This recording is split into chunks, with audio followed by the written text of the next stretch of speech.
Welcome in to the Nerds Ruin Sports podcast. This is season 2, episode 6 here for us. It's been a couple weeks, Anders, but that doesn't mean we aren't talking about sports stuff. We do love our sports, and me and Anders are always talking about it. We just we needed to sit down and actually have a show together. So we're glad to be here along with that amazing and, that guy right there next to me, Anders Pryor. Looking really good today, Anders. I just want to say that. I know you have the sweatshirt on, but I wanted to say I think you look really good today. You're making me blush on national television. Facts. But Anders, how are you doing today? I'm good. No, we have a good show today. Slightly new graphics package. I was just kind of finicking around, and I kind of like this one. It's a nice kind of minimalist sorta. The bright green too overwhelming. But I'm good. Weather's been a little all over the place. I some days it's, just in the past 7 days, we've had highs of like 72, 73. And then other times where, you get tonight and it's like 50. So a little all over the place here, but today it's like mid to high 60s, which is like my perfect range. I got to do my yearly ASU game this week. Yes, I showed Anders pictures. I tried to bring this up in the pre-show pod talks here, but I was at the Arizona State UCF game this past week, in which Arizona State won with a late touchdown. They took the lead and kind of held it. Really good defensive performance from Arizona State, despite RJ Harvey having a little too much room. But again, RJ Harvey's one of the top RBs in the country, so that was bound to happen. But RJ Harvey kind of ran all over us. But besides him, Arizona State did a really good job of limiting the passing yards and limiting kind of the defense, the offensive movement. And then, of course, on offense, we really just moved the ball down the field. I feel like Sam Levitt has been a revelation for us at ASU, and he's been insanely better than what Rashada was for us last year. And just shout out to Dillingham, man. I mean, what is he, 34 years old or something like that? And he's in his second year in a program that was, suspended from a bowl game last year, wasn't really getting recruiting much last year, was, that program was kind of in a deep hole. And it really felt like it was going to take a couple of years, like maybe 3-4 years to dig himself out and build his team into a bowl team. And now Arizona State's officially going bowling. I think they either clinched it last week or they clinched it this week, but Arizona State's officially going bowling here in year 2 of the Dillingham era. And so that was a fun game to go to, though. We had good seats. I ate a lot of food. It was great. No, it seems like a really good atmosphere. No, I mean, Arizona State, it's good when they're good, right? Like the location, like the time when the games are on, the uniforms, the environment. And now that they're in the Big 12, you get some pretty solid matchups. Now it's really good that they're doing successful things, very under the radar in terms of quality of NFL players that they produce. My guess, though, I mean, there is a part of me that really wants to see like the full fruition of, because you just said like Dillingham's doing this in like a year. Like, what could he do with 3 to 4 years? My guess, though, is that some team that's trying to, I disagree. I know exactly where you're going with this, and I very heavily disagree. Okay. Simply because Dillingham is an ASU graduate, and he's an Arizona. He was born and raised and lived his entire life in Tempe, in the Phoenix area. Like he is Arizona State, and I physically don't see him leaving. I really do believe he's gonna be a guy that sticks around for a very long time, simply because he is ASU. He's a Sun Devil alum. He's from the Valley, right? I feel like he is ASU. I definitely don't see him leaving. Yeah, I was gonna say I wouldn't be surprised if like a younger franchise with a younger head coach that is in the sort of analytically focused organization picks him up as like a run game coordinator or something like that. Oh, you mean like NFL wise? Yeah, NFL. Yeah. Oh, NFL. Okay, NFL. That's what I was. don't know. What don't know. What did you think that I was saying? Like a bigger college team was going to offer him a head coaching job. A bigger college team was going to offer him a head coaching job. I agree with you that if he's coaching in college, it will be at ASU. I do think if he's a QB guy though, so I wouldn't see him doing running game coordinator. I'd have to assume he gets like a QB coach offer or like a passing game coordinator offer. Like I'd have to see him. And to be honest, I don't know if he'd even leave ASU unless he got like an actual coordinator job or if he got a head coaching job in the NFL. Like that would probably be the only way I could really see him leaving. Right. Because of his youth and because of the fact that like he's worked with like Bo Nix. Like Bo Nix was his guy. Jordan Travis, who is now at the Jets, was his guy. And like he's worked with those two guys. Like Bo Nix was the guy he raised, basically. Yeah. And so, again, I would assume he's a QB guy. That was his whole thing, is he's good with QBs. Right. So, which is why we're seeing Sam Leavitt go really well right now and turn into this really great player as a sophomore. I could see Sam Leavitt being a top tier QB in like a year or two, where people are actually talking about him about possibly being an NFL draft pick or a late round draft pick even. But I could see Sam Leavitt turning into that with how I'm seeing so far from him. I really like what I see from him so far. So, no, I agree though. I think Dillingham, he could go to the NFL. I just don't see him leaving Arizona State. I feel like he's kind of set right now in building his program. Yeah. So I don't see him leaving Arizona State. Yeah, I would if he were to stay at the college level, I'd want to see him stay there. Zach has mentioned a couple times, because he is younger. He has this really kind of unique perspective where of the idea of like points per drive and how that like kind of fuels his philosophy on decisions and things like that. Zach has interviewed him before, so he kind of knows the depths of it. And I've been in his. So I remember, guys. So like I don't know if I feel like I've told you guys this before, but I was a reporter for a company down here in Arizona State, and I cover the Sun Devils. So I got to go to every single practice interview. I got to go to every single post practice interview. Every single post game interview I was at with him. So listening to him talk about the offense, like he is an offensive genius. Like how he thinks of offense is incredible. So if you guys haven't had the chance to like go watch him talk, just look up Kenny Dillingham interview, like press conference, something like that, and just watch a press conference with him talking, because what he does and how he talks about the offense is really cool to see. And it's cool to see his mind work when he's talking about it. And yeah, like he said, points per drive is a big thing for him. And it's just really cool to see him kind of work. And so I'm really excited about, ASU's future with him, because like I said, I looked it up, but he is 34 years old, which I think he is the youngest head coach in college football. He is the youngest head coach in college football, I think. But, I'm not sure by how much, but at the FBS level, he has to be. Yeah. Youngest head coach in college football. Let's see here. Yeah, Dillingham is the youngest in college football. It's Dillingham at 34, and then Dan Lanning is 2 at 38. Okay. Oh, I thought Lanning was younger than that. I thought he was like 36. No, Lanning's 38, and so is Sharon Moore of Michigan. He's also 38. Okay. And so is Ryan Walters of Purdue. He's also 38, and so is Marcus Freeman. He's also 38. And then the oldest, Mac Brown, because of course. Yeah. So anyway, like I said, Dillingham's awesome, and it's rare in the college level to see a coach become a head coach at such a young age at the college level.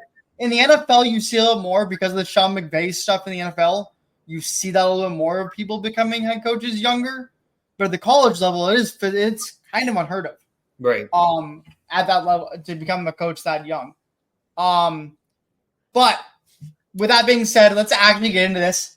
We have a big show for you guys today, so we're going to do our usual fantasy stuff, and then we're going to go into college football, and then, of course, we will finish with the NFL and Week 11 predictions here once we get to the week next week here. But starting off here, Anders, fantasy football, how are we doing?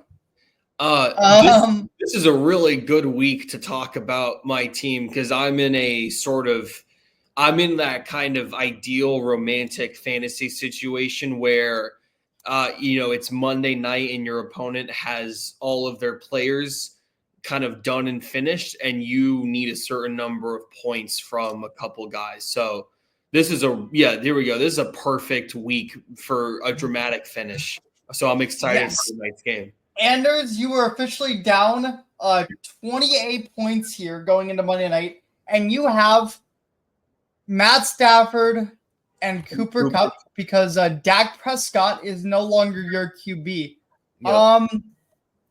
And we'll talk about them a little more later here. But Sanders, what are you expecting? Do you Bleav you'll get it? Obviously, prediction says you will get 95, so we'll give you the win projection-wise. Do you think the projections will hold up? Yep. Do you think, or do you think you'll end up losing this game? I think the fact that it's a stack, I think is really helpful. Because I think I can probably, the projection calls for 95. I think I could break 100 with these two. Potentially. I feel like I'll lose this game. I feel like it's not going to be super close. I feel like because it's a stack and it all kind of rolls in together, which is, is what you want. Like, that's why you draft stacks. I've talked about on the show before, I'm a very pro stack person. I think analytically it's the correct approach for roster construction. I feel like I'm either going to break 100 or I'm going to fail to get to 90. I feel like that's kind of the direction that we're heading in here. I think if Kupp can get a touchdown from Stafford, then I should be fine. Because we know the receptions are going to be there. Puka being back and integrated doesn't really scare me that much in terms of availability. Or in terms of just kind of workload share, so I feel pretty fine. I feel like I can crack that many points. And then I guess let's talk about your team a little bit here. Mm-hmm. Dak Prescott is officially out for the season. Yep. Obviously, you have Matt Stafford, who's a good backup to have. But your thoughts right now on your team without Dak Prescott the rest of this way? So obviously, I'm fine. So I'm fine with Dak being out. I am okay with moving forward with Stafford for the rest of the year. Obviously the Ferguson pick maybe is not quite what, I sort of wanted to be, because I did stack. I got Ferguson for that stack. Obviously, the two kind of big kind of things with my fantasy team right now have nothing to do with any of the Cowboys players. It's really the positive. There's a positive and a negative. So the positive for me has been that Cade Otton, who I drafted as my backup, is now starting to emerge. I would like to say I was right about that, by the way. Yes. I said in pre-draft, when we did our season fantasy stuff. Yep. Cade Otton is an incredible backup tight end, and that was my go-to backup tight end in most of my leagues. So now that Godwin and Evans are out, he's racking up all of the targets, and so he's become a really kind of key part. And even before they went out, he had a really good kind of start to the season. He had a pretty good early season too. He was producing totally average, not below average, never really had any bust weeks or anything like that. But now he has all of these targets to soak up with a Green Bay, with a Tampa Bay defense that has a lot of injured players. And so, they're in a lot of passing situations. So it kind of works out perfectly. And so, he's like my tight end, or he can basically operate as my flex essentially going forward, which is fantastic. The thing that I am starting to, the negative that I'm growing a little frustrated with is the level of patience that I am putting on myself when it comes to Jonathan Brooks, who I drafted as kind of a long-term plan. And this was a time that I expected him to start becoming available, and we don't really understand what his workload's going to be. And I'm going to keep him on the team because I'm going to go through with the pick. I think he will be a good playoff piece to have. But I've had to, do some stuff with running backs, getting rid of White, putting in Herbert in, Ford's been hurt, Zach Moss. Now Moss got hurt. So this would be a really good time for him to be available, and he's not. Let's look at his stuff here. What is just he keeps being inactive. Like, I don't understand what it is either. And especially with how Chuba Hubbard's been playing, like, is he gonna take over Hubbard's spot at all? He's not gonna take over the spot, but I think the receiving, the reason why you draft him is the receiving work, and I do think that will be there. And I do plan to use him in a form for the playoffs. But the patience, I drafted him with patience. I understood that it would be a full season play, but it is taking admittingly, a little longer than I would have hoped for. So yeah. But other than that, I like where I'm at. Taylor's being efficient. Harrison's doing well. Obviously Neighbors, we'll see what happens with Jones. Kupp's back in the mix. Williams is, not suspended anymore, so he's now another week-to-week flex option. I think I'm going to win tonight, and so I feel like I'm in a good position. Yes. Let us move on to my team, who is in the midst of a disappointing week, honestly. And I still had to score more than Anders. That's the thing, though. So yeah, this is my team. As you can see, there's a couple of goose eggs right there. My team was great. I liked my team a lot coming into this week. And then Mason Tipton, who a lot of people said would be the Saints wide receiver, kind of main target getter this week with all the injuries on the Saints wide receiver core. He gets a 0. Trey Palmer, who was supposed to kind of be the Bucs wide receiver main guy with all the injuries they have, wide receiver duos, he's out. And then Brian Thomas Jr. had a really bad week, and so did Justin Jefferson. I mean, both of my wide receivers really sold me this week, as you can see. Brock Bowers was on bye this week, so I kind of knew it's going to be a rough week for me, as well as Tyler Lockett. And Keon Coleman got announced out like a couple days ago. I think they've already announced him out for next week's game as well. So that's a little frustrating. I literally just traded for Keon Coleman like a week ago, and I was hoping he'd be a big help for me down the stretch, and right now it's just not looking that way. And so that's gonna drop me to 5-5, which is a little frustrating. But I did have to face, who did I face this week that went off? I was Bijan, Calvin Ridley, and that's it. Really it. I got beat by those two guys. Ridley had a good week this week. He had a touchdown. But it was unfortunate for me. Like, I kind of got struggled. I like to see Trey Benson getting some carries recently. I don't really need him too much right now, but like if you look at next week, I will be starting Tyler Lockett because he'll be off bye, so I will be starting Tyler Lockett next week, who I also acquired in the Keon Coleman trade. Which, by the way, I was really hyped with that trade. Like when I first did it, and I don't know if I'm too hyped about it now. But I feel like Kareem Hunt would be a lot more helpful this week than obviously those two guys I got. So this is a little unfortunate, but Benson, I'm excited about Lockett, and I think I should be getting Thielen back here in the next couple weeks as well. Mm-hmm. So hopefully I get Thielen back for a little bit more depth there. The RB depth is a little scary for me. So like if Jahmyr Gibbs gets hurt, I'm kind of screwed because at halftime, but I don't think he's gonna get hurt. But like if James Conner gets hurt, I still have Benson, who looks like he's actually gonna start doing something now. So That's nice to see. And I feel good on my team in the future. It just was this week was a bye week and an injury week for me. So I'm hoping next week I should be a lot more healthy and my team should be good to go next week. Yep. So it was one of those bad weeks I get, and unfortunately I had to face a team that actually had a pretty good week solidly. In Calvin Ridley and Bijan. But yeah, and then moving on to the one we know about a lot also. Let me get to it here. I have to re-share my screen to this, but share.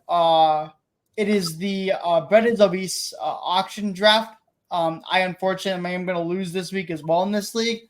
I actually think I'm going to go 0-6 in my leagues this week, Anders. Do you want to know? Do you realize that?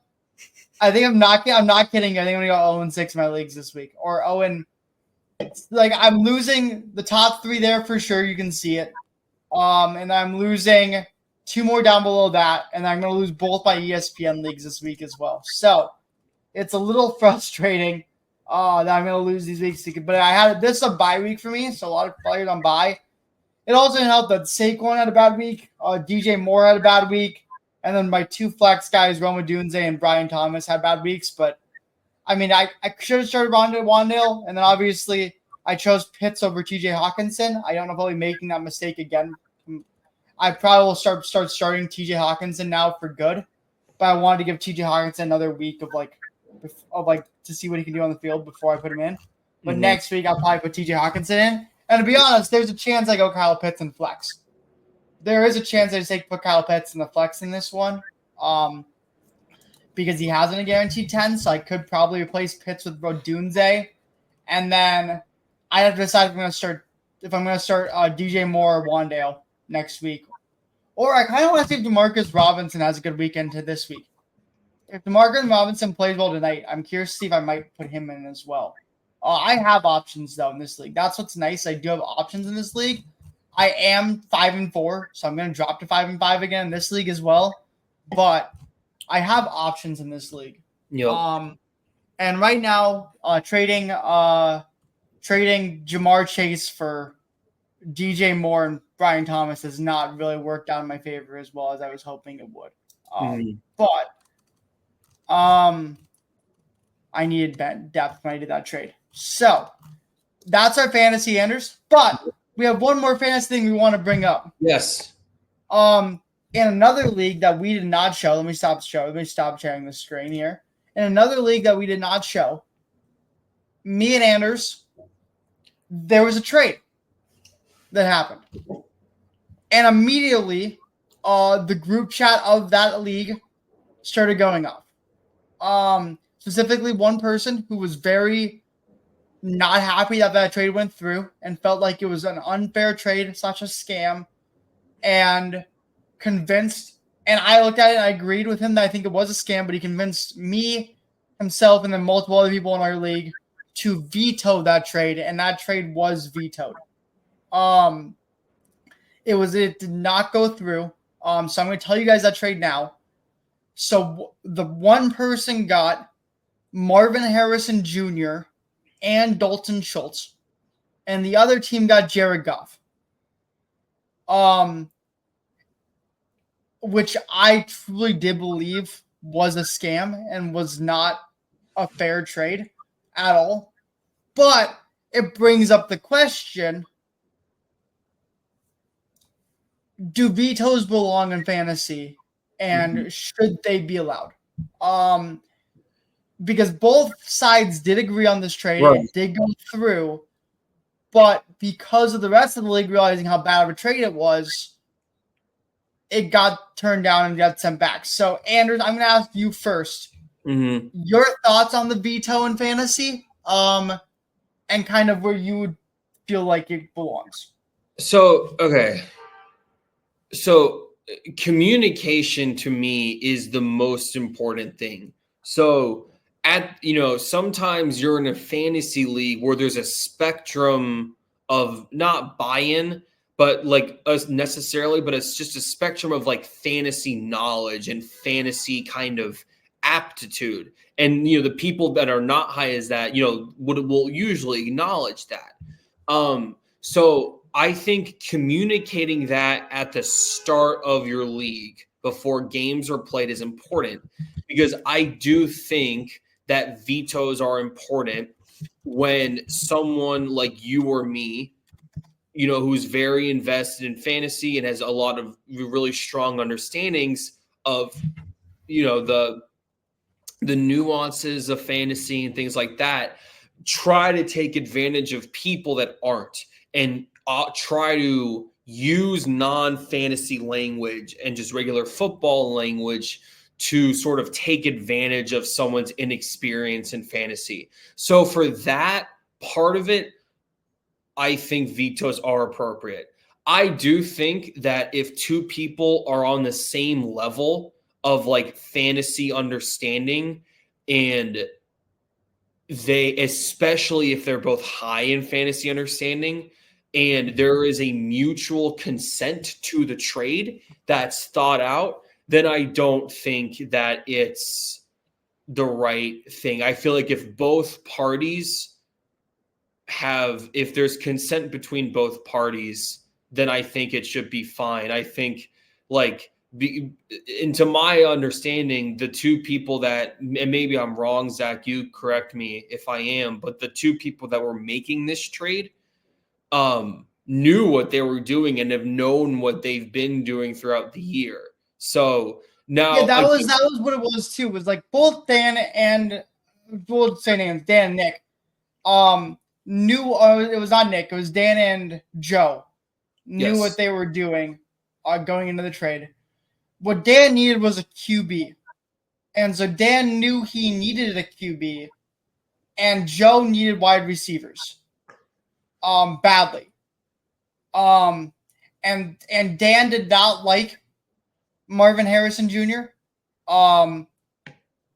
Obviously, fantasy-wise, it is a weird trade, but there were reasons for why both trade sides were okay making that trade. However, it was a scam. Like, we can physically agree, me and Anders can probably both agree, that trade was not a fair trade for one side. It's an illogical trade. It is an illogical trade, and it was a bad trade, so we can both agree to that. But what we can agree on is that both sides knew what they were doing going into it. It was not one person taking advantage of another person. It was two people both seeing needs, but one side was able to get way more out of their one person's need than the other. So for that reason, I don't really know where I stand on it. I voted yes to veto. I voted yes to veto. I didn't veto it. I didn't vote either way. I didn't vote. You didn't vote. I voted yes to veto it because I thought it was a very bad trade for one side. But I don't know if I agree with my decision there now. Looking back on it and kind of actually looking what was happening, I saw the trade and I'm like, okay, that's bad. But I then will look back and I'm like, okay, if both sides agreed to it, I kind of disagree with my vote to veto. By the time I disagreed, the vote had already gone through and the trade was vetoed. And I think it would have probably been vetoed without my vote anyway. It seemed like a lot of you probably voted to veto that. Yep. So I don't know where I stand. I personally don't think veto belongs in fantasy unless there's a legit reason for it being somebody is taking advantage of another person who does not have as much knowledge as the other person. I agree, by the way. I think because, if you're like really invested, you don't want a team that's already good to get even better through some sort of illogical trade between someone who doesn't know as much about what they're doing. I actually think that putting it up to vote is actually a smart thing to do, just to make sure that everyone can check in. And, it kind of make sure it doesn't get abused now. Like if other trades get made that are logical and people just are like, we don't want this team to get better, so now we're going to veto it. Right. So I don't want that to happen. Right. So it doesn't give the commissioner too much power. Okay. Yeah, I agree. So that's that. And now we can move on to college football. And we have a fun little game we're going to play here, me and Anders. A game we created called We Nailed It, College Football Edition. And basically what it is me and Anders both made predictions last week in our show. Actually, it was in our Bleav in Twins show, so go watch that. The last week's episode of Bleav in Twins, we made predictions for this college football week. Yep. And both of them hit. And so, well, mine hit, but I will say Anders disagreed with me on mine that I hit, so he's did not hit there, but he did get one right later. So for example, this is also this kind of goes along with like where where Colin was right. And if you ever watch a Colin Cowherd show, The Herd, Yep. Colin Cowherd has a segment where he goes where Colin was right, and then you name things that he was right about. This is what we're doing basically for this. But Zac nailed it. Miami are frauds. I was very believing that I thought Miami was not a legit contender. You were early on this at like 5-0. Yeah, like 5-0. I was like, I don't think Miami is good. I think Miami is totally playing in a weak conference. I think they're going to bound to lose a game here. That's going to show that. And they should. I'm not kidding when I say this. They should have 3 losses on their schedule. They should. The refs gave them 2 wins early in the season that should have easily been losses. But they should have 3 losses on their schedule. They only have 1. However, that loss finally happened this past week versus Georgia Tech in a really bad game for Miami. Cam Ward did not play well. No one played well. And Miami finally got exposed for the frauds they are. And so now, me and Anders, we discussed if Miami were to lose a game in the regular season and then lose the ACC championship game, if they make the ACC championship game, which I think is pretty much certain. But if they make the ACC championship game and lose that game in the ACC championship, I believe Miami should be out of the playoffs looking in. I believe that it would be, and then it would be. We're assuming it would be SMU. SMU right now would be the person next to them. Because Clemson's done. I'm surprised Clemson's still ranked, frankly. Yeah, Clemson's done. And then Louisville, Louisville did get beat by Miami. So Miami here last week. It would be a head-to-head thing there anyway. Yeah, so it would probably Miami versus SMU in the playoff and in the ACC championship game. And if SMU were to beat Miami in the ACC championship game, SMU would for sure be in the playoff because the winner of ACC game is guaranteed a spot. Right. And Miami would be left out of the 12-team playoff completely. And I think that would be deserved. Yep. Anders, on the other hand, believed that Miami was a championship contender. And he has stated this very expressly on the show multiple times. Anders, your thoughts on that loss to Georgia Tech, and do you still believe Miami as contenders? What are your thoughts on that? So I think that if Miami can beat SMU in the ACC championship game and they get that, 4 seed or whatever it is, I do think that they have enough talent on offense to make a run to a Final Four spot. I really do, especially if they do get a bye. But I mean, obviously, Zach's take on the refs is fair. They've had a couple of controversial endings. I think their lack of had a couple players on their defensive line, and people that were really core parts of Mario Cristobal's kind of first couple of years there. They're long, so their kind of front 4 is not what it used to be, and I think the dual threat, Haynes King, Georgia Tech kind of exposed that really. So that is a weakness, and that it's a legitimate weakness that I think will bite them in the playoffs should they get there.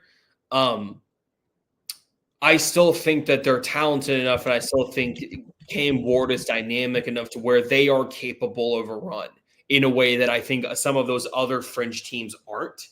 But obviously, I think.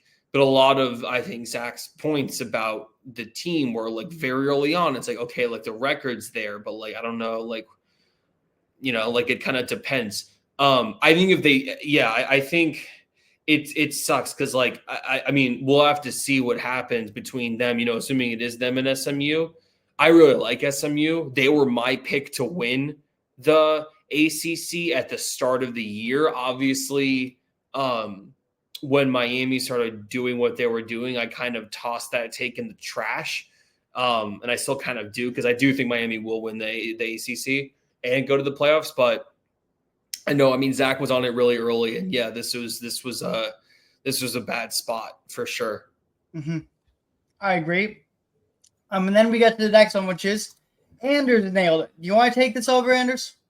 Sure. Yeah. So I kind of called an upset pick a little while back. When we Zac and I were talking about some playoff things and kind of trying to dissect the image of the bracket and what it's all going to look like. And I made some claims that, and Zac asked me, hey, like, what's the deal? Like with, pick one of these like teams that's like kind of on the outside that you think will end up in.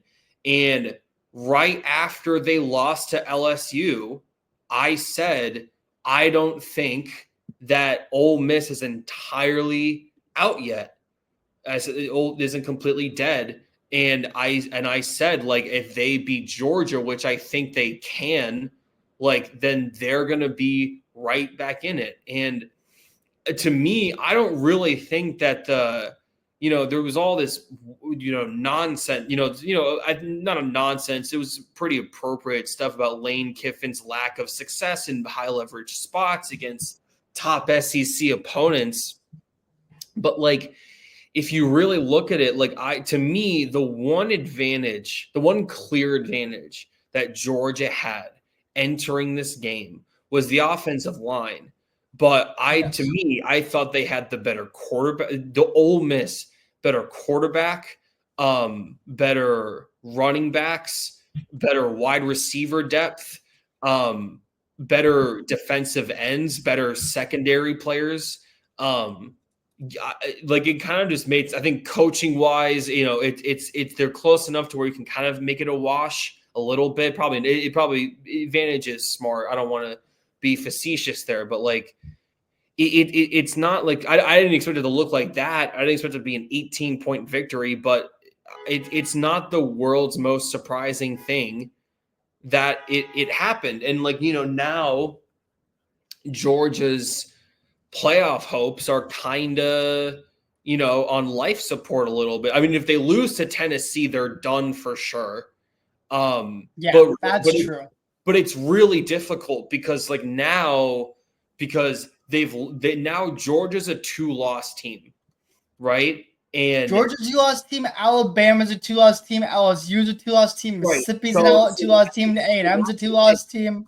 So Georgia, Alabama, and Ole Miss all have 2 losses, and Georgia is on the wrong side of both of those head-to-heads. So even if they beat Tennessee, they didn't. Oh no, Alabama hasn't lost to Ole Miss. Oh no, no. Georgia lost Alabama and Ole Miss. You're right. And Ole Miss. So they all have 2 losses, and as it stands today, Georgia's on the wrong side of both of those head-to-heads. So if all 3 of those teams went out and finished with 2 losses, it becomes kind of tricky. Because, even if Georgia beats Tennessee's drops to 2 losses, and they get the head-to-head. Georgia gets the head-to-head over Tennessee. But then, Tennessee still has the head-to-head over Alabama, and Alabama beat Georgia. So it's kind of hard. It's nuts. It's absolutely nuts what we're about to see. It's a really, like, Georgia's not, even if they beat Tennessee, they're not a sure thing to get in. Like, this is as we approach like bye weeks for the SEC coming up here, where basically they play FCS teams late in the season to secure themselves a win. We're approaching that point now, and you look at it and it's like Alabama has. If you look at Alabama's schedule, they have Mercer, Oklahoma, and Auburn. Yep. Okay, Mercer, Oklahoma, and Auburn. You have Georgia, who has. They have what? They have Tennessee, UMass, and Georgia Tech. And then Ole Miss has Florida, Georgia, Florida and Mississippi State. They have a bye week next week. And they have Florida and Mississippi State end this week. So, I mean, it's like all three of those teams are basically guaranteed to win out on that, except for Georgia, who plays Tennessee. That's the hardest matchup left, really. And then obviously Alabama, Auburn, even though it feels like it's always going to be Alabama's game, you never really know. It always feels like Auburn puts up a fight in that game. But, so it comes down then to who gets in the SEC championship game. There's a 2-loss team in the SEC championship that misses the SEC championship game. Are they out? It really comes down to that. Or do you almost want to miss the SEC championship game, because if you're a 2-loss team going into the and you're not in the SEC championship game, you're basically guaranteed to pass the team that loses the SEC championship game, because there's 3 losses there. So do you almost want to lose in the SEC? Do you almost want to miss the SEC championship game? Right. But also, I don't think either of those teams are they confirmed to be in the SEC championship game? I'm actually because right now it's Tennessee and Texas A&M are 1-2. So right now Tennessee and Texas A&M are 1-2. So if Tennessee wins out, I don't know. It's tough. It's crazy. That could happen. Weird. I don't know. The SEC, and you have 3 1-loss SEC teams, and then you have 3 2-loss or 5 2-loss SEC teams. So it's just going to be interesting. It'll be interesting to see how things go. It'll be interesting because Texas and Texas A&M face each other to finish out the year. So that'll determine a lot, I think. Excuse me. Is Tennessee picking Texas to end the year? Tennessee. Tennessee. I don't believe so. No. It's Tennessee. Vandy is always the final game that season. Who does Texas face to finish off the season? Are they Oklahoma? Oh, A&M and Texas. That's what you meant. A&M and Texas face each other to finish off the year. Yep. Okay, that's what you meant. Anyway, that is that for that. We have one last cultural topic we want to bring up here, Anders. Yep. Thoughts on Gianti being third in Heisman odds? If you looked at the Heisman odds today, Hunter is 1, Gabriel's 2, Gianti is 3rd. Your thoughts, Anders. So I think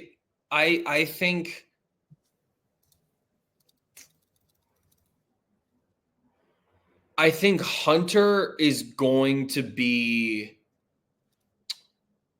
the favorite as long as Colorado keeps winning. I think if they lose a game, then you'll see that shut in. The path. Who did you say was second again? Dylan Gabriel.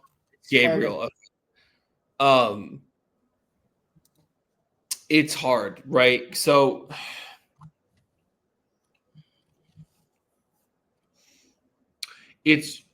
I don't think Gianti's going to beat Sanders' record of 2.682. I don't, because how many yards does he need? He needs. What was Sanders' record? Oh, I believe it was 2,682. 1 second. I think he have like 270 something yards. 2628. What is Gianti at for yards? Ashton Gianti has it's like 1.7 something. 1.734. So you would need to have Gianti would need 1,100 yards in 4 games. Or no. He would need to have 1,100. He would need to have 900 yards. He would need to have 900 yards in. He might be right about 3 games. I want to say it's 3 games. Yeah, He technically doesn't the championship can count as it too though? Don't you get to add with your championship that's your conference championship game?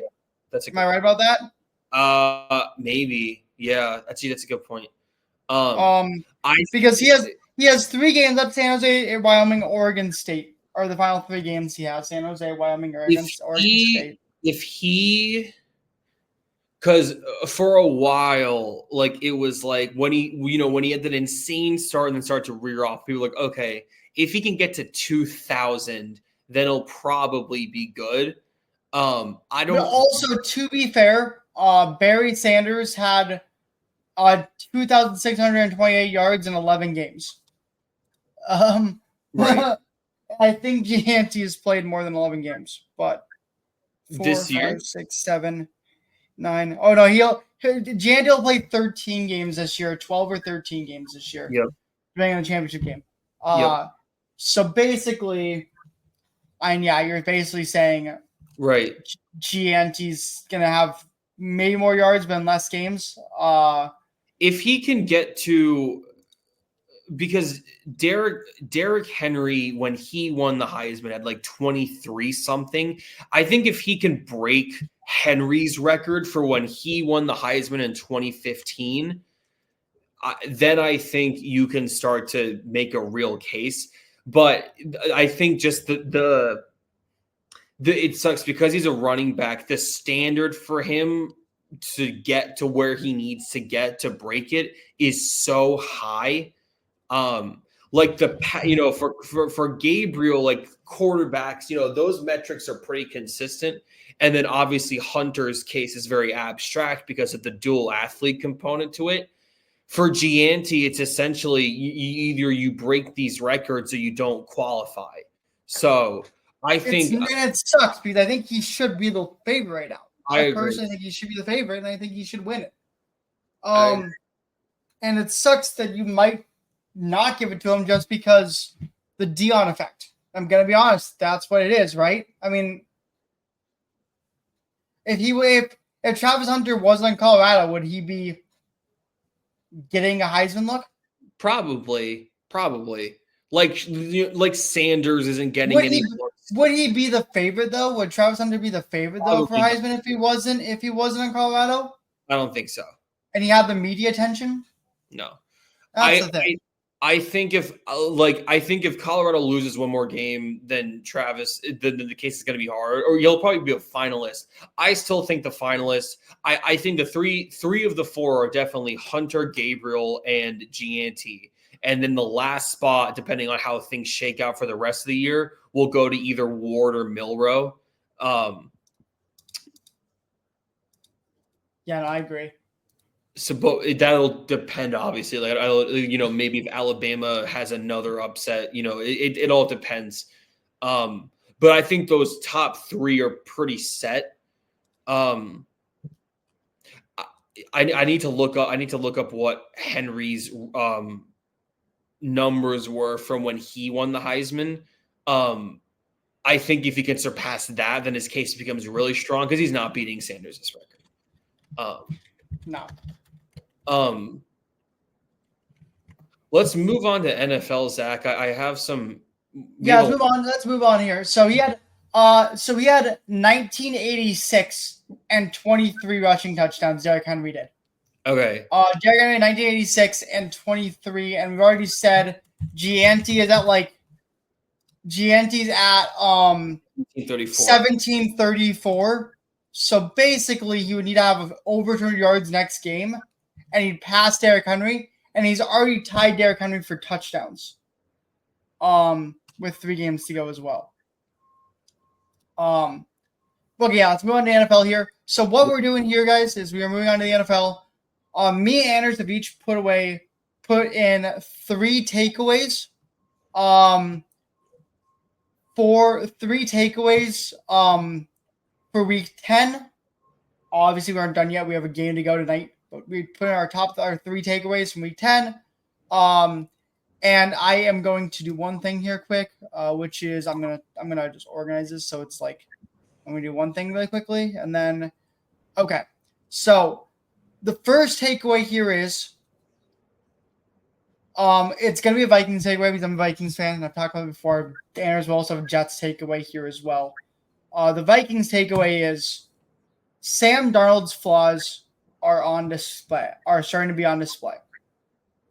The reason for that being his aggressive throwing style that he's kind of was able to avoid early in the season is starting to come back to him. He's throwing a lot more aggressive balls, especially in the red zone. He had 3 interceptions yesterday, all 3 of which I Bleav came in the red zone. Mm-hmm. And that just can't happen. Like, I think if you look at the actual stats of the game, it's nuts. I don't know if you saw some of these stats from the Vikings game, Anders, but the Vikings are the first team since 2006 to have zero touchdowns and 3 turnovers and win. The Vikings are like the first team since I forget how long to have 400 yards and hold the other team like under 200 yards and win. Then the other ones like the Vikings are the first team like NFL history or like since in like 2 years to have more plays run in the red zone than the other team had plays run total. It was just like there were some stats that were like absolutely nuts. And the Vikings still only scored 4. They only had 4 field goals to show for it. Like it was a really ugly game. And Darnold had a lot of bad mistakes that just can't happen. And especially those 3 red zone touchdowns, those 3 red zone interceptions. But thankfully, we have Brian Flores, and Brian Flores saved our butts again. I mean, I don't know what else to say about Brian Flores other than what he's done for our defense is incredible. I mean, he's turned Van Ginkel into a beast. He's turned Cameron Bynum has like 3 picks in 3 weeks. Not Cameron Bynum. Byron Murphy. Byron Murphy has 3 picks in 3 weeks. Cam Bynum is just a beast on the safety end. And Jonathan Grenard legit feels like he's in the backfield on every play. And so what Brian Flores has done with that defense is awesome. And to see like both Cashman and Ivan Pace had sacks in that game, it was great. So moving on. So Anders, do you have anything you want to add on to the Sam Darnold? No, I think all those kind of ridiculous stats kind of sum it up pretty well. It'll be interesting to see. I mean, this is why Kevin O'Connell is so important. But I'll give mine. Go ahead. Yeah, let's move on to your first one here. Yeah. So the Jets don't have an asterisk. So what does this mean? What this means, so first of all, the season's over because you had to win out to make the playoffs, basically. And still a lot would need to happen to help you even know that. Right. But then also, the Jets are not like the Bengals because the Bengals, to me, are actually an average to an above average team that I think has the upside of making it to the 7th seed in their conference. I think the Jet, that's how a lot of people, like the Bengals, right? Oh, like they get, screwed on some stuff and like whatever, like fine. And then, Burrow's having an amazing statistical year, but what was it? But, the Bengals are 4-6 and, that's its own discussion. The Jets are not like that. The Jets are just bad. The Jets have the same issues as the other bad teams. Like they're not a bad team. They're not a team with a bad record with an asterisk. They have the same issues as the Giants, as the Patriots, as the Jaguars, as the Browns, as the Panthers, as the Titans, which is that they're just bad. They're a bad team with bad coaching and bad roster construction. There's no asterisk. There's no weird exception. There's no kind of discussion-worthy points about it. They're just a bad team. So they're like, there's no, they're not in that category where it's like, oh, they're actually real, decent, but they just have had these things happen.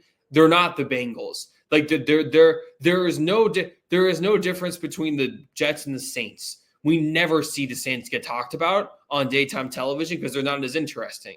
The Jets are interesting, but they're because they not have Aaron Rodgers. It's right. because they have Aaron Rodgers. Exactly. They're noteworthy, but they're not good. They're just a bad team. Which is nuts because you think if they're Aaron Rodgers, like Aaron Rodgers at least going to win a few games, but he hasn't. Right.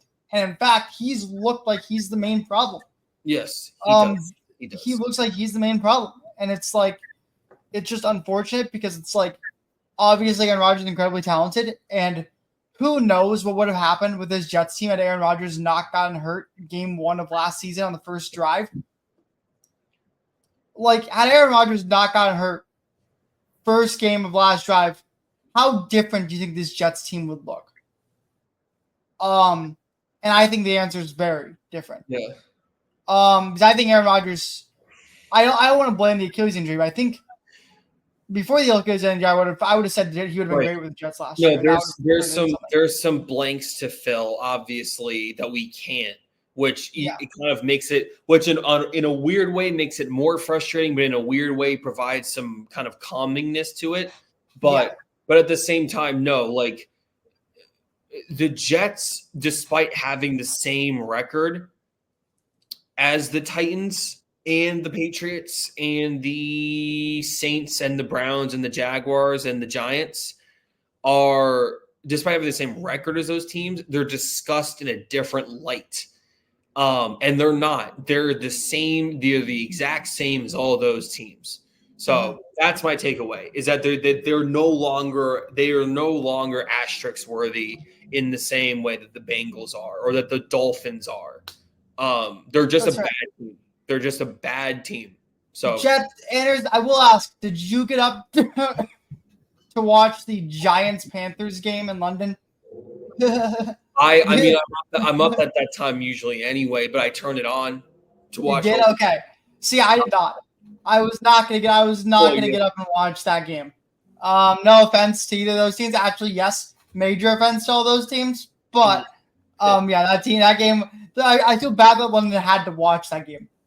Sorry to London. We apologize to you guys for giving you that game. Next one. The Cardinals are legit playoff contenders. This is mine. Cardinals look unbeatable right now. Like they look like Kyler Murray looks like the QB we always knew he would be, right? He looks like rookie year Kyler Murray. He looks like that QB that we're like, that's who we wanted. That was the guy we drafted first overall. That is the Kyler Murray we are seeing right now. Marvin Harrison Jr. has been disappointing this year, but he's had the flashes of why he was drafted top 10. He's shown that for a reason. What the Cardinals are doing right now defensively too, I mean, they held the Jets to 6 points, and I get that's the Jets, and the Jets aren't good, but they held the Jets to 6 points, and they just look good defensively also. Like the Cardinals have just defensively looked dominant the last 4 weeks. They've won 4 straight, I think. And I think every game they won, 5 straight. Their defense, 5 straight, and their defense has looked amazing in all 5. So, Jonathan Gannon was kind of a hire that a lot of people were questioning when he got hired. Not a lot of people really liked that hire for the Cardinals, and he had a lot of mocking early on in his career. I think Gannon's a great hire for them, and I think he's turned into a really good coach for them. And so shout out to Jonathan Gannon there. I think the Cardinals are, like I said, I think the Cardinals are legit playoff contenders. Yeah. I think they are the favorites to win the West at this point. I know the Niners are still there, and so it's hard to pick against the Niners, but I think the Cardinals are going to win the West. And so, Anders, would you like to throw anything else in there on the Cardinals? I mean, you said a lot of it. I mean, I think people kind of forget how awful this defensive roster is for Arizona, and how impressive it is what Gannon is able to get out of a really kind of young, kind of makeshift group of guys, and they're gonna have another, Osen Fort's going to have another draft to just add 6 defensive guys, and like 3 of them will start. Yeah. Like the Buda Baker was like a legitimate trade piece, for the deadline, and now he was like on the like. So I'm really excited. It's really, they're great, and like Marvin Harrison is obviously great, but they're also like, excuse me, but like Michael Wilson and like Greg Dortch, like Drew Petzing, who who had gotten some interviews for offensive coordinator stuff beforehand, when he was doing quarterback stuff with the Browns. But yeah, it's just a really well put together operation, and for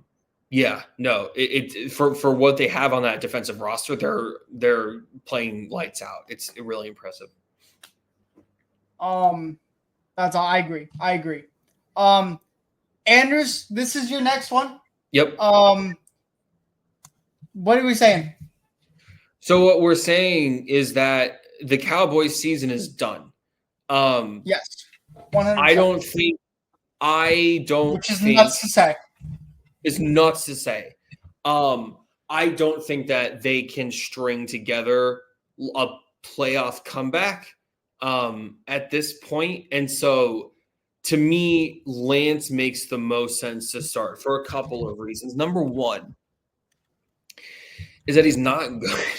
We don't think he's good.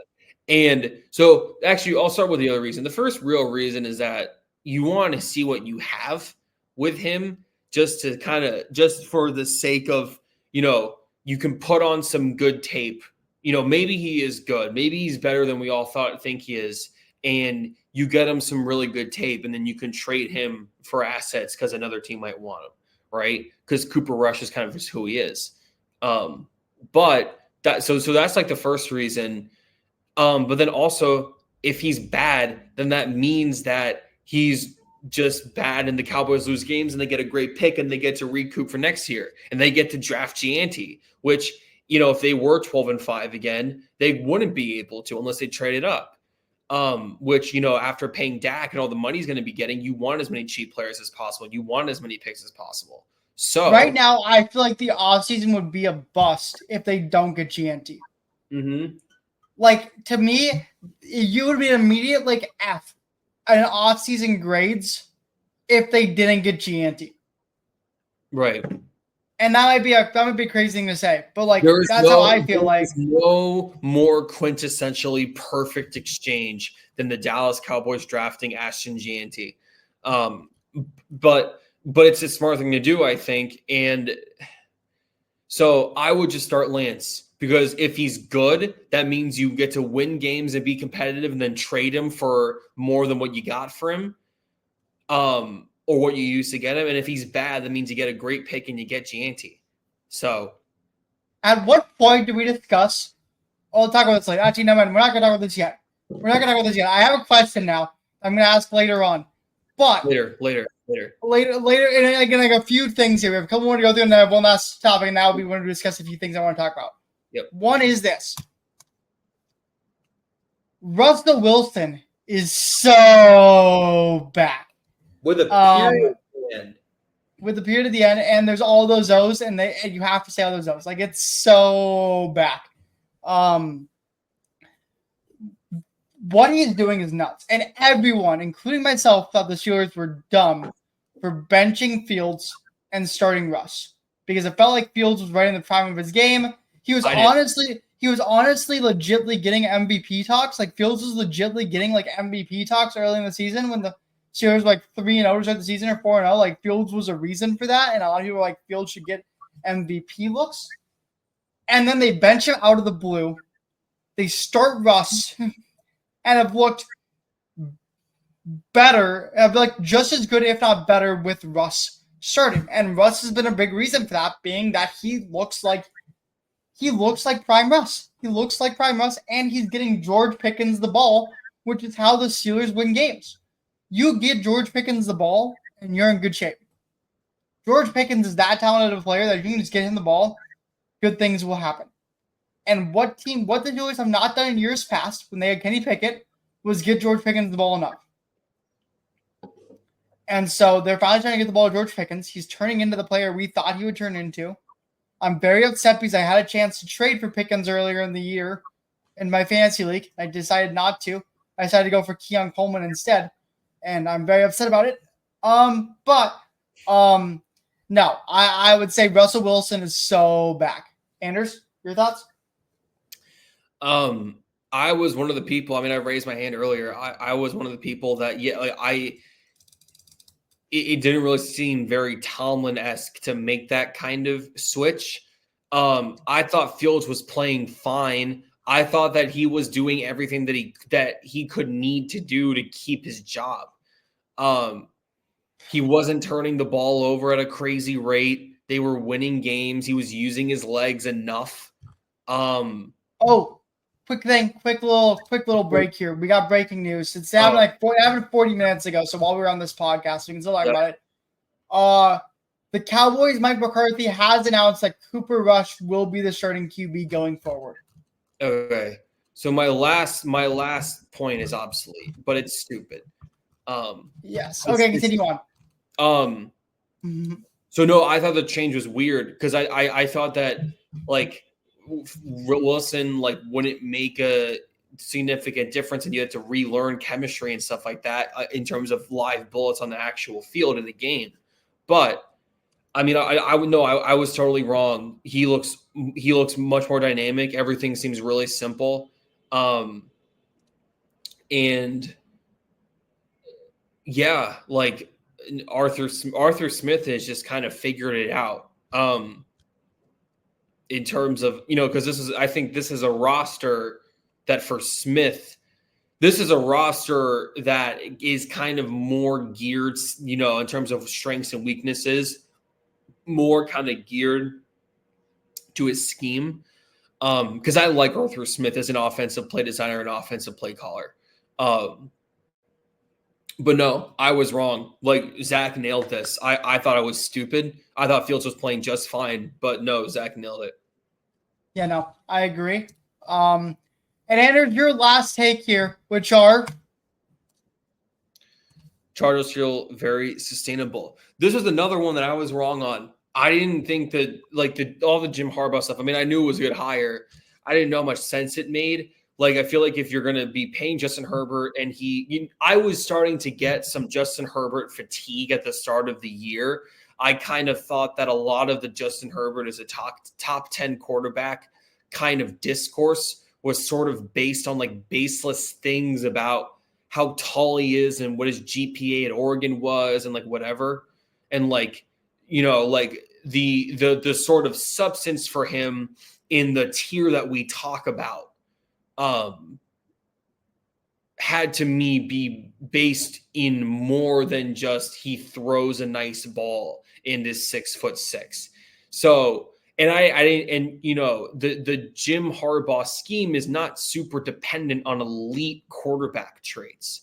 And so I was like, okay, so like all you guys are telling me that, like, you're telling me that Herbert's this amazing quarterback, but you're also saying that Harbaugh is going to come in and make the Chargers better by taking the ball out of Herbert's hands at a significantly higher rate.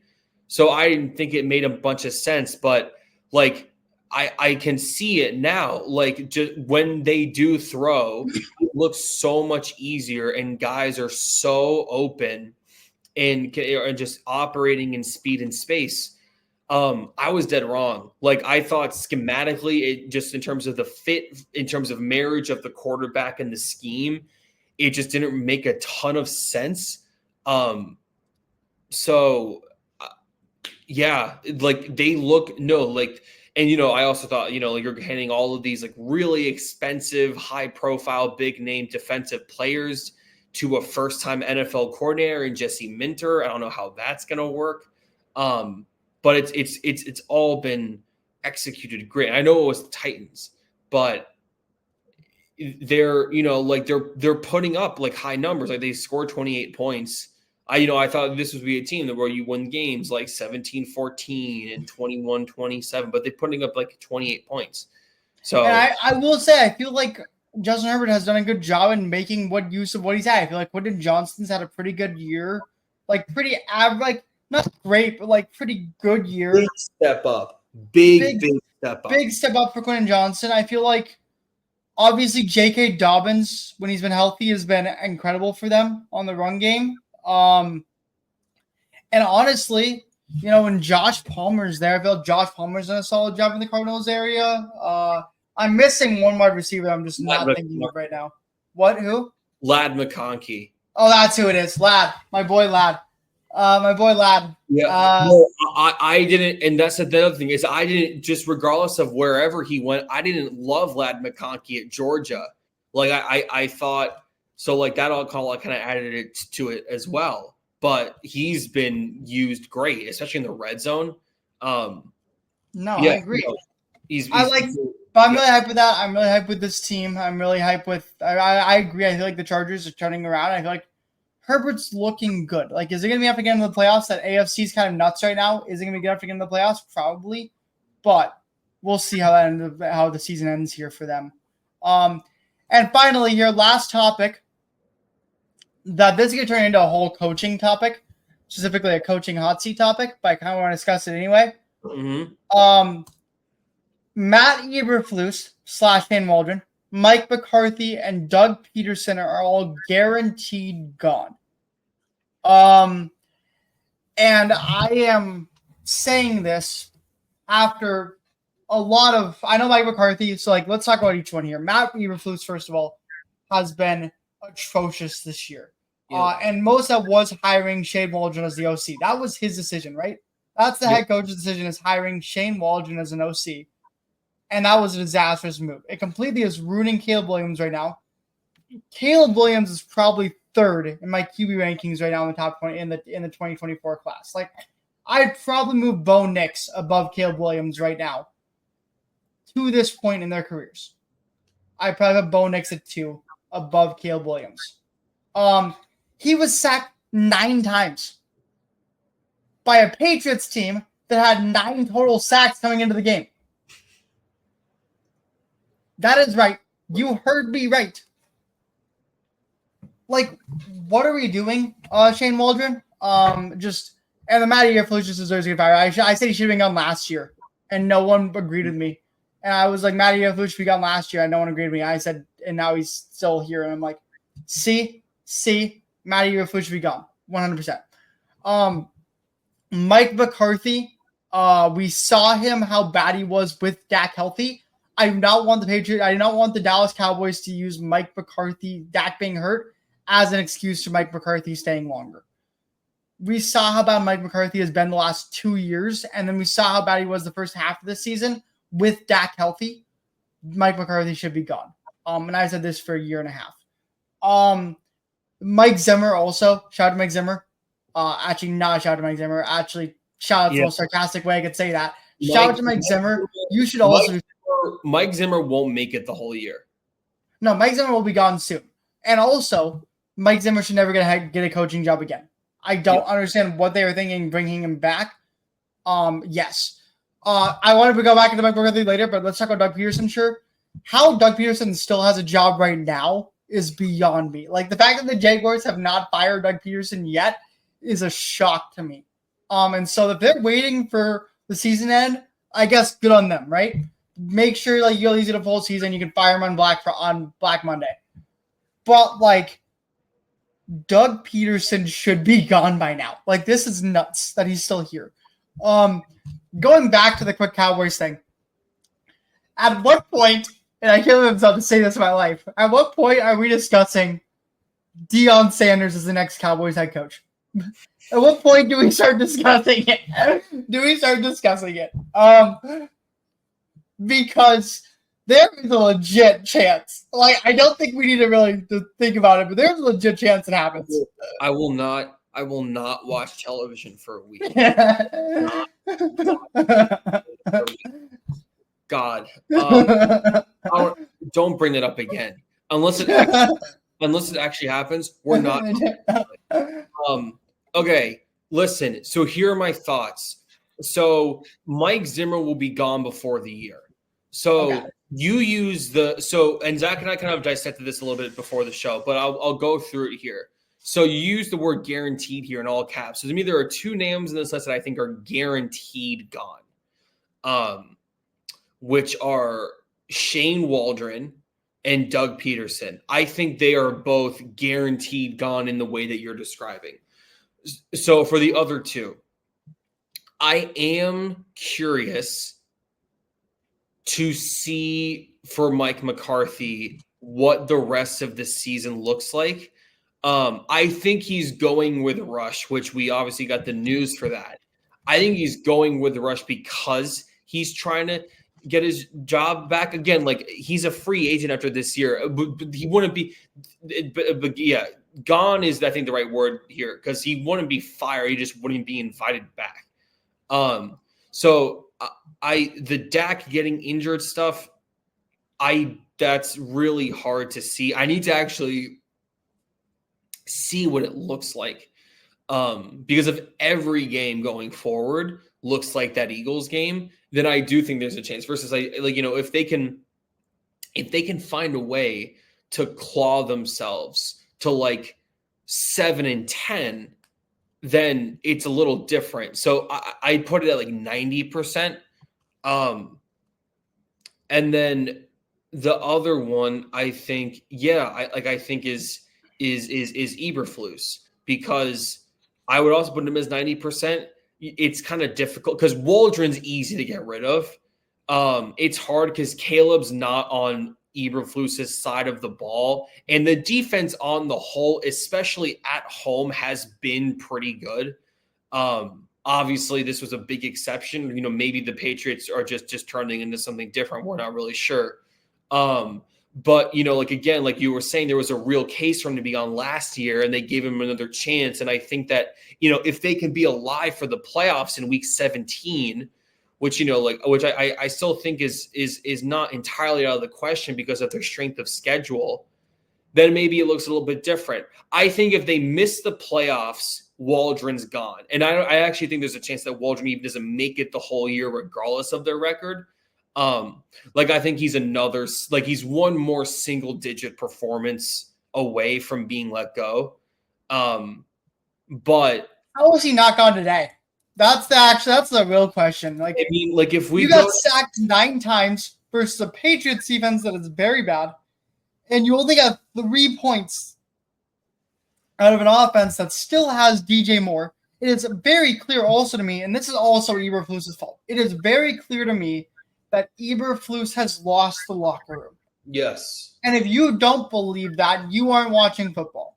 It's Eberflus really and Waldron have lost the locker room. It's really hard. Their next 1, 2, 3, 4, 5, their next 6 games. Ready? Packers, Vikings, at Lions, at 49ers, at Vikings, Lions. They're gonna finish the season with 6 straight losses. They're gonna finish the season with 6 straight losses. There's so little room for error. We saw this, right? Because last week during the Hail Mary, or is that 2 weeks ago? 2 weeks ago during the Hail Mary, Tyreek Stevenson had on the Hail Mary, was taunting the fans instead of activating it into the play. And then Stevenson was the guy that tipped the ball to, I forget who even caught the pass for the, was it Noah Brown? Was that who caught it?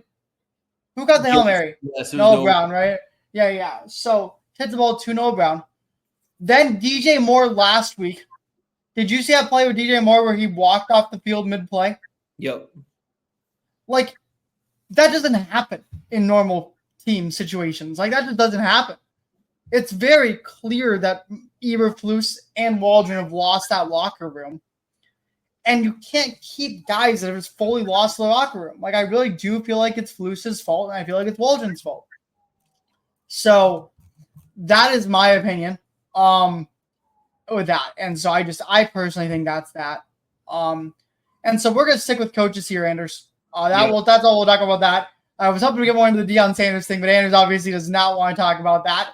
Okay. Well, okay. Well, real quick before we move on to the top 5 thing, who would be your replacement for Eberflus? I think this is the absolute perfect spot for Ben Johnson. Ben Johnson. Okay. I was hoping we were on the same page. I want to make sure we're on the same page there. I agree, but I don't think there's a way Ben Johnson goes to the Bears. I just feel like Ben Johnson would say no to the Bears. Because of the in-division thing. I know it's weird that coordinators say no because of the in-division thing, but I think that could be a reason for that. Yeah. I could see Drew Petzing being a guy for the Bears. That's another guy I could see being for the Bears. Yep. That seems like a perfect Bears guy to me, actually, now that I think about it even further. Sure, yeah. No, I could see that. We'll see, though. I think Drew Petzing is a perfect guy for the Bears for me personally, so maybe him. But I don't know. We'll see how it goes. And you really can't discount, like, maybe bringing up, like, they wouldn't go crazy. Like, I was thinking maybe they wouldn't go crazy like Lincoln Riley. They wouldn't do that. No. But bringing this college coach in. If there's one, if you're going to bring in a college person right now, it's not Riley, that's for sure. It's not Riley. But anyway, I don't know. We'll see what the Bears do. The Bears will be Bears. The Bears will Bears. Cliff Kingsbury. Does he get a shot back quickly after being fired? That's the question. Does he get a shot back quickly after being fired? I think he might. Because, like, remember, like, because he's worked with Caleb already. Okay, you're right about that. We'll see. And then moving on. So now we're actually moving on here. Coach of the Year top 5. Me and Anders have come up with a list of 5 names each year that we're going to put on our top 5 list right now for Coach of the Years. Yep. Anders has not told me his 5 yet. We can kind of make assumptions on it, but we have not told me his 5. We have some overlap. I think there's realistically only 9 or 10 guys to pick from. And I personally, I have my 5. I think I have my 5. I have my 5. I think 3 of ours are the same, and then I think the last two might be different. We'll see.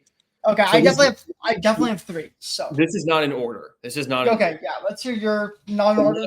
Top 5, not in order, are today Dan Campbell. Okay. Kevin O'Connell. Okay.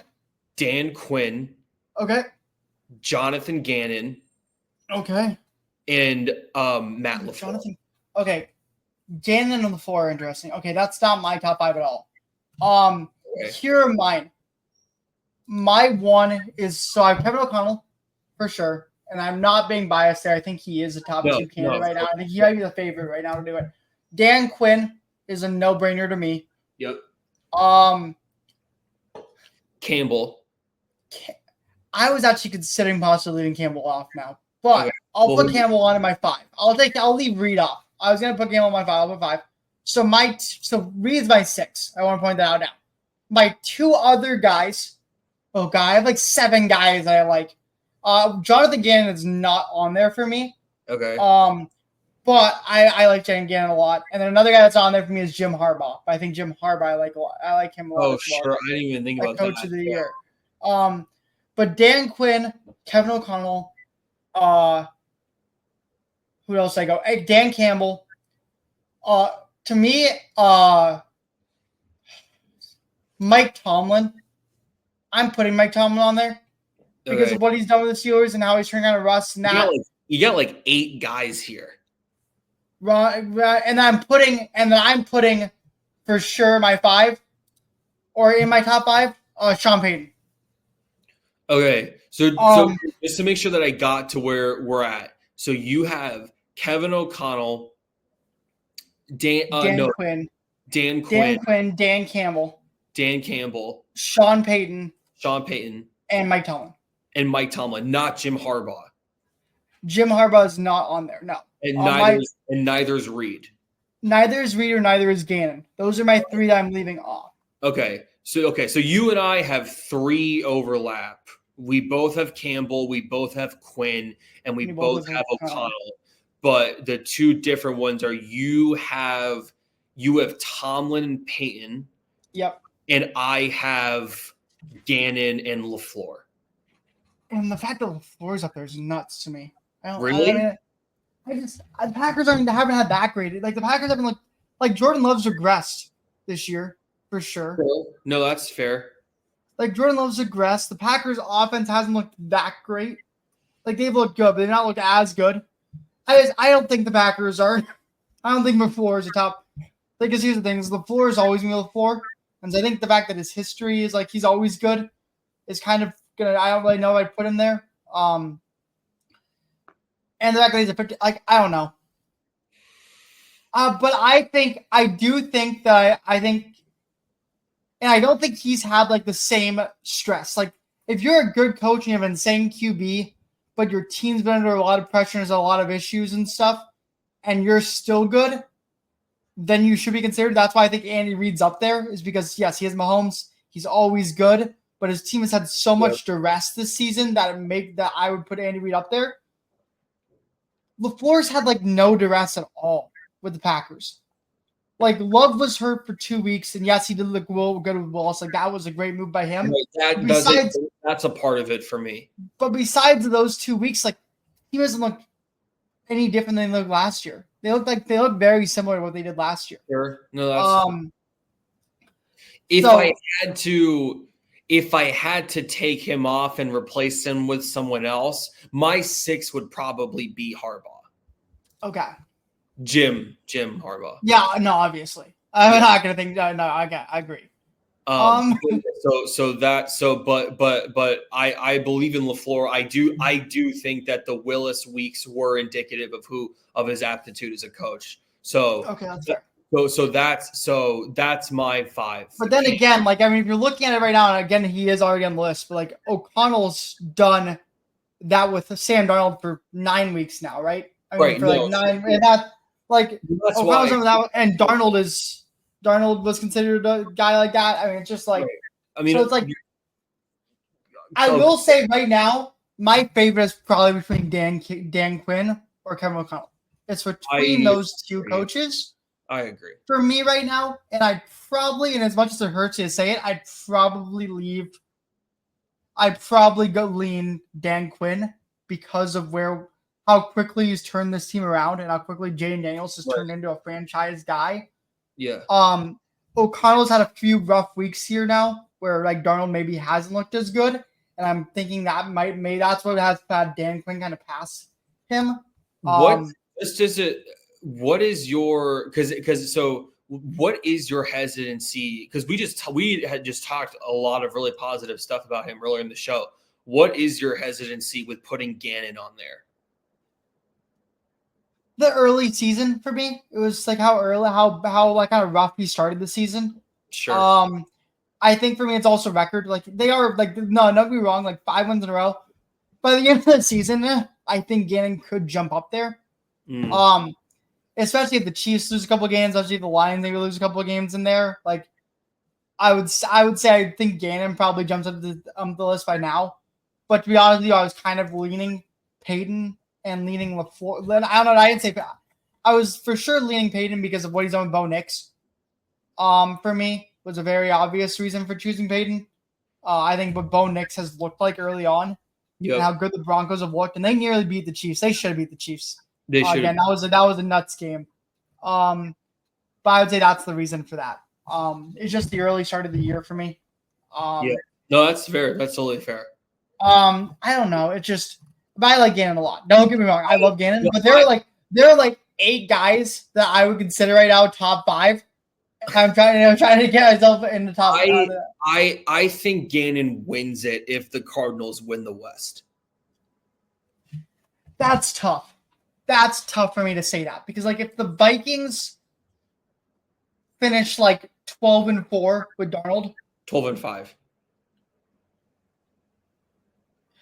13-4 with Darnold. 13-4. 13-4 with Darnold, or 12-5. Even maybe 12-5. 13-4 with Darnold, and they continue to look good. And they maybe beat the Lions in week 17, or they beat the Lions, or beat the Packers, or beat some of their bigger opponents left on the schedule. I would probably say like O'Connell would be my favorite, unless the Commanders continue to keep winning and they finish like 12 or 13 wins too. Then in which the case, I'm probably saying Quinn probably wins. Like to me, it's fully to come down to record at this point. I think between those few guys,